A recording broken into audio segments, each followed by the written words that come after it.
Okay, this is a lecture on presidential reconstruction. The few years where the president was trying to uh, lead reconstruction and ignore Congress. We just have this slide with content, and we'll talk a little about what might have happened if Lincoln had lived. But we'll start with what Lincoln viewed as Reconstruction. You have this kind of challenge of the country being politically, economically, and socially broken by the Civil War. And what is the basis for it being put back together again? Lincoln viewed secession as a legal impossibility, that they thought they had left the Union, but no one can leave the Union. And so he thought there was nothing that had to be done legally to bring the states back in. But he realized that the politics of it required some level of making the state jump through some hoops to get back in the Union. We only have Lincoln's speeches, his Gettysburg Address, which laid out a very mild and forgiving kind of peace. He had a vision that the country would come together, agreeing with the words of the Declaration of Independence, and that he viewed that the Union as kind of a sacred hope for mankind, that it could, humankind, that it could be the shining lesson to the world that people can rule themselves. Well, that was reflected in the second inaugural, where he laid out a very, with malice toward none, with charity for all. He had in mind a very forgiving peace. Lincoln, well, his plans were to have a 10% oath of 10% of Southern voters would swear an oath of loyalty to the Union, and that this was all that was going to be required. Congress passed the Wade-Davis Act, which required a 50% threshold of loyalty to the Union. But Lincoln vetoed that, and the 10% plan was what we had going.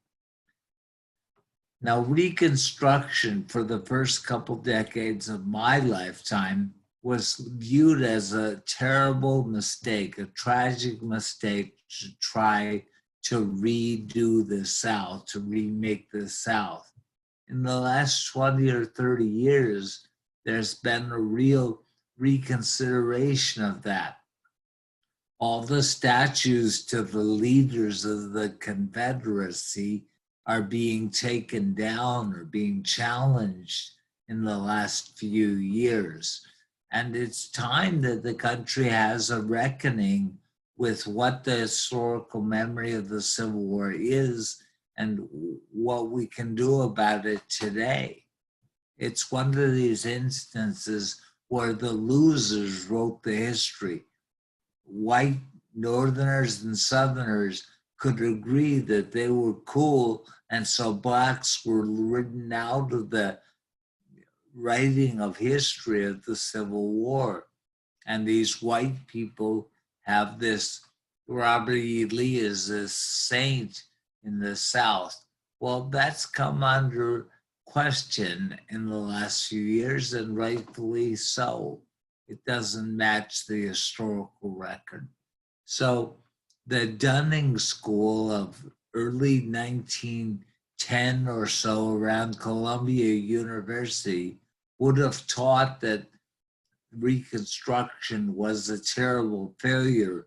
It tried to Africanize the southern states, and Birth of a Nation, with the Klan riding to the rescue at the end of the movie, and Gone with the Wind with its evocation of a lost South that was gone with the wind, all these things kind of reinforced the notion that it was better when blacks knew their place and things had slavery in them. It's too bad that that's the case, but that was the way it was. And it went into my lifetime, this teaching of the Civil War and Reconstruction. So the impact of the war was economic, social, and political. Economically, the Union won the war, the North's economy was in good shape, and the South lost its huge capital investment in slavery and became impoverished for the next 100 years. Socially, you have the liberation of 4 million slaves and what went along with that. You have ex-slaves, freedmen, using their freedom to look for family members, to build churches, to build schools, to move away from the big house, to do all the things that you could do with freedom, including occasionally not working. And this was something that white people had never seen before. So they called blacks lazy for if they don't have the whip of the slaveholding institution. Politically, the North became dominated by the Republican Party, but this was very tricky as the Democratic Party became the party of white Southerners. And as they excluded blacks from voting, the Southern states became Democratic. It was known as the Solid South, and it lasted up till 1964. But before that, blacks had voted, and they had voted Republican for the party of Lincoln. Only in the 1930s did black people begin to vote Democratic, and now we see them voting almost completely Democratic. Well, Lincoln was shot and killed in April, and he was succeeded by Andrew Johnson of Tennessee. Johnson was a Democrat. He was the only senator from a southern state who remained loyal to the Union. And so therefore he was put on the ticket, the Union ticket, in 1864. He talked a mean game to white Southerners, slave owners, but he didn't really follow through.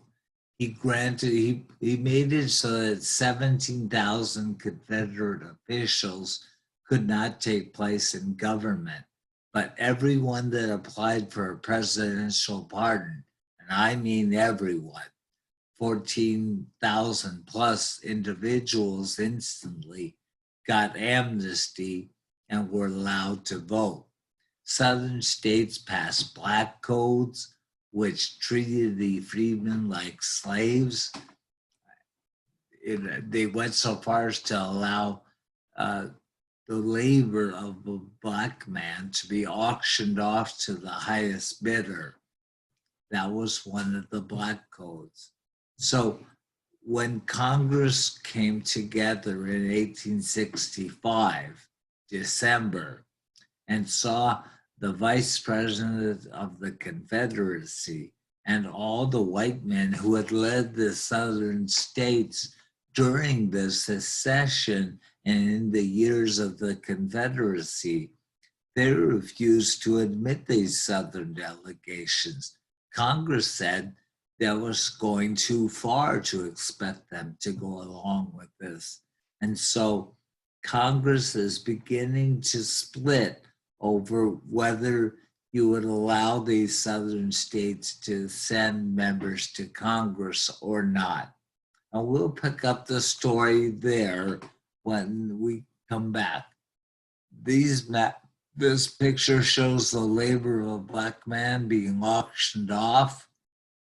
And this These maps show what freedom meant on the plantation. Blacks continued to work as cotton pickers and sharecroppers, but freedom did mean moving away from the big house and carving out a little niche of independence for themselves in the months, in the years following the Reconstruction Acts. Okay, hope you like this lecture. Take care.